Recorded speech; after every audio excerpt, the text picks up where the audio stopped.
سلام به عزیزان دلم. امروز یه آموزش داریم، آموزش ابرو، چشم و بینی و سایز زدنهاش.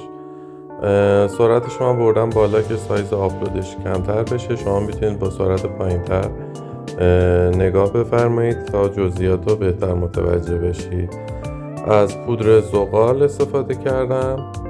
پودر زغال نداشتم، خود زغال رو با سنباده تراشیدم و با فرچه یا قلمو پخشش کردم و با کنته نرم و کنته مدیوم چشم و ابرو اجرا کردم و برای محو کردنم و گوش پاکن استفاده کردم.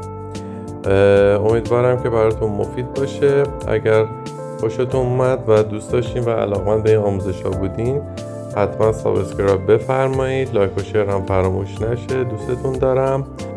تا انتهای ویدیو همراه من باشید. خدا نگهدارتون باشه.